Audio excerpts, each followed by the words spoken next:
Sure. So a few weeks ago, I posted a reel on Instagram. And in that reel, I talked all about how I get the other results that I get from my clients that are not just focused on vanity metrics, especially downloads. So I shared these are like the 5 results that I actually help my clients get beyond vanity metrics. And this post did so well. People were so engaged with it. They loved it that I wanted to actually break down those results and talk a little bit further about them on this podcast. So I'm really excited to dive into today's topic. I think it's going to resonate with so many of you. It's still on my mind like all the time. I'm thinking about how this is something so prevalent for podcasters that they're like, what should I be measuring? Because the only thing a lot of people say to measure are downloads. Well, that doesn't tell us the full story. If you've been with me, you know this spiel. I won't go into too much depth, but I do want to dive into it today. So we're actually going to talk about the results that I help my clients get that are not vanity metrics. And this isn't going to be a really long episode. It's going to be a little short and snappy. But what I want you to do is I want you to walk away with understanding the results that you can actually be tracking and paying attention to make decisions in your business off of your podcast. Okay. So make needle moving decisions. And let me let you in on a little secret. Just tracking your downloads is not going to give you that. So I really hope you can walk away with so much value from this short and punchy episode. I'll probably get really fired up because I'm fired up about supporting and encouraging podcasters to see so much more beyond downloads and really opening up podcasters' eyes to all of the things we can be paying attention to and measuring and really focusing on to see how our podcast is supporting our business. Before we dive in, I do want to take a moment and invite you to do a couple things. First of all, did you know that every single week I send out a newsletter that is chock full of podcast tips, marketing and podcast industry insights and updates, a little bit of behind the scenes in my life and what's going on, some of my favorite products, random, I know, but I find you guys are very curious. And just so much more. So I would love to have you on my newsletter with me every week. Come and hang out. So that is at podcastmarketinghub.com/subscribe. It's a really fun newsletter. I would love for you to join me over there. So again, podcastmarketinghub.com/subscribe. Invite your friends along for the journey. And then lastly, if you've been listening to this podcast, but you haven't left me a review or a rating, which I know a handful of you haven't because I see my numbers of listeners and followers versus how many reviews I have, I would love, love, love for you to just take a very quick moment to drop me a review, drop me a rating, whether you're on Spotify or whether you are on Apple or wherever you are, just to help me reach more podcasters, support more people. I would be so grateful. Also, I want to try a little test. So if you can come along with me, I would be so grateful. If you are on Spotify, go ahead to this episode and drop in the comments, subscribe. And what I will do is I will send you a direct link to sign up for my newsletter. So you don't even have to go anywhere off this platform. You can literally just go to the comments of this episode, type in subscribe, and I will send you the link to get subscribed to my newsletter. So it's kind of like how we do automated DMs on Instagram. I'm trying something different. Help me with this experiment, please. Okay. So let's dive into today's episode. I know you're going to love it. So first things first, this probably won't surprise you. Is that your podcast can and should be growing your email list every single day, especially on the days that you publish an episode. It is an opportunity for you to invite your listeners to go deeper into your world. You literally just heard me do this, right? I talked about my newsletter. I invited you to subscribe. I often give away free resources, all of the good things. So there are so many ways to do this. The best ways I would say are through podcast centric lead magnets like quizzes, playlists, bundles that are honestly irresistible to your audience. Why? One, because quizzes are sexy. People love quizzes. They love taking quizzes. They love finding out about themselves. It is a win-win for everyone.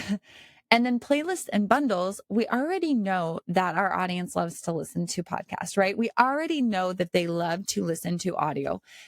And I actually want to pause and say that you can do this with YouTube videos as well. You can absolutely use this exact same growth method to grow your YouTube channel if you put your podcast over there. You can mix and match too.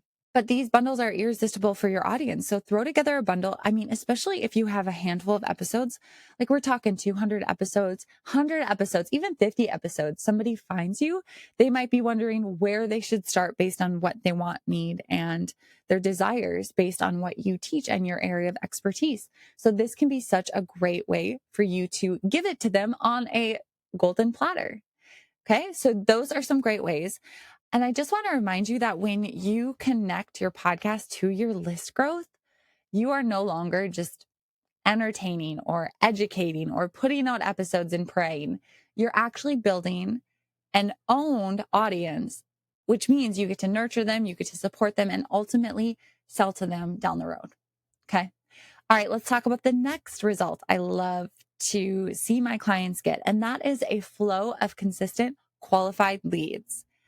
Listen, when it comes to leads, especially on Instagram, more isn't always better, right? You don't necessarily need more listeners. You need the right listeners. So that's kind of why I'm going to segue, but I'll come back, I promise. That's why when a podcaster tries to go after a bigger podcaster to have them as a guest on their show, it doesn't always translate, and they'll share it with their audience, but they don't get a lot of people to come to your podcast. And that is a lot of times because they have a big audience, but that audience isn't necessarily perfectly aligned with your message or mission, or even their message or mission. They just might be really good at creating Instagram reels, and people are drawn to that, pretty pictures, things like that. So the ones that we want in our audience are the ones that are aligned with your offers, your services, and your products. So it's really important to set up your podcast and your business to bring in leads that are qualified, not just listeners who are never going to take the next step with you. And don't get me wrong, it is so good to support people and to give them the tools that they need to better their lives. But of course, we want to turn those people into clients eventually. So I help my clients create systems that consistently attract those qualified leads. Honestly, we're not hoping people will stumble upon your podcast. We're using intentional strategies like SEO, dynamic ads, repurposing content, collaborations that actually make sense to bring the right people in and then guide them straight to the podcast and beyond, right? To put them in the funnel that's eventually going to nurture. And then if you choose, sell to them. All right. The next result that I support my clients getting is a clearer path from listener to buyer. So here's the truth. Most podcasters I have found have a huge gap between I love your show and here's my credit card. And so I really want to support you in closing that gap. And so something I do with my clients that I highly recommend you do as well is map out the journey for your customers on such an intimate level. I mean, I work with my clients and we dive into mapping out this customer journey. And at the end of it, they literally are super fired up, and they had no idea that they just were not that clear on who their customers are and the journey that they are experiencing within their business. And the cool thing is that when we map out this journey, all of a sudden, maybe they've been feeling burnt out for creating content, whether it's a podcast episode or an Instagram reel or an email. And we do my exercise and really map out these various customer journeys.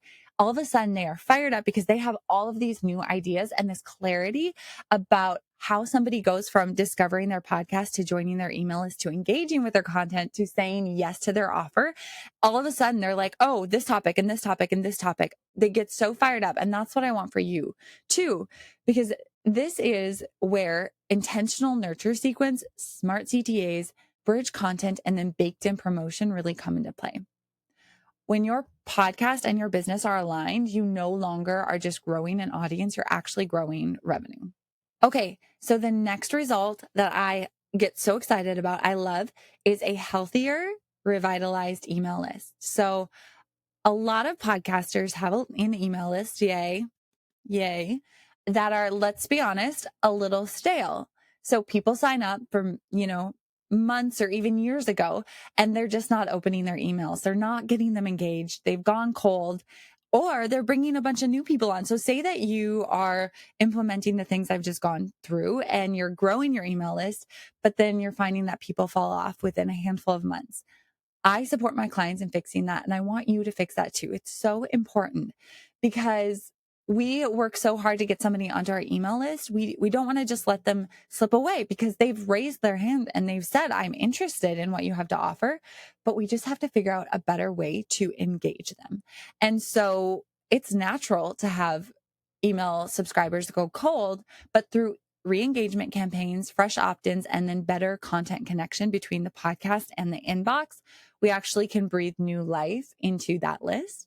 And the results I've actually seen are more engaged subscribers, way better open rates, and ultimately more people moving towards your offer or actually consuming the nurture content that you are giving them. And so, I mean, I've seen amazing results with implementing re-engagement campaigns. So I'm a big fan of them. All right, let's talk about the very last result that I want to focus on today. And that is a deeper understanding of what metrics actually matter beyond vanity metrics. So I help my clients get crystal clear on the metrics that actually matter for their goals, not just downloads or vanity numbers, but the numbers that are tied to action. How many people are joining your email list? How many are converting? What episodes are moving the needle? Where are listeners dropping off? Where are email subscribers dropping off? Where are they not moving forward with buying and purchasing your offer? When we understand this data, you can make massively smarter decisions, needle moving decisions within your business. You literally stop guessing and you start growing intentionally. I mean, think about the last however many years or however long you've been tracking downloads. Like, what are you doing with that actual information? There's not a ton you can do with it, right? So that's why I highly recommend you break things down. You start looking at various things like email lists, subscribers, all that stuff beyond just downloads. Also, followers. You want to see followers continue to tick up. You don't want them to get stagnant. You want to see that growth. So that is what I'd say. Oh, also, if you are like, I would love to know more about what metrics to actually be tracking, you can go to my stan.store. Again, it's the link in my bio on my Instagram. It's also in the show notes here, but you can go and purchase. I have just a $47 training that walks you through the metrics that are the real needle movers when it comes to podcast and email list growth. So go ahead and check that out. See if it's aligned with, where you are and where you're hoping to go. And I hope it supports you really well. All right. So here's the deal. The big takeaway of all this is that vanity metrics are out. Personalized strategy, aligned growth, and meaningful conversations are really where it's at. I want you to stop measuring success by surface level numbers and start focusing on what actually moves your business forward. Because when you do, podcasting becomes so much more than just creating content, right? It becomes a growth engine for your brand, for your business, for your email list, for your revenue. So if this episode resonated with you, again, I want you to come and hang out with me on my newsletter. Go to podcastmarketinghub.com/subscribe. In that weekly newsletter, I am giving you tons of tips like this, tons of thoughts, tons of guidance, and I know you are going to love it. So go ahead, podcastmarketinghub.com/subscribe. You can hang out with me every single week. And lastly, if you do want my training called Metrics Made Easy, go ahead, check out that stan.store that I mentioned. It's $47. It walks you through my exact metrics training process that I do with all my clients. And so you can do that as well. All right. Thank you so much for hanging out today. I hope that this feels really good, really exciting, really inspiring for you, and that you are really going to be done just hanging on to those downloads and hoping to see them change and grow. And one last thing I will say is that when you do implement these things, your downloads do grow. They just naturally do, but it's just not the place to put your time and energy. All right. I am so grateful that you spent this time with me. Let me know what you think. I'm always here for comments. Leave me a review. Let me know. I heard this on a podcast and I loved it. They said, if you have a negative review, please go ahead and DM me. It's still very important to me. But of course, unless you are like absolutely need to say something negative, I guess that is your prerogative. So, anyways, we're not going to leave it out on that note. Thank you for being here. I'm so grateful for you, and I will see you guys next week.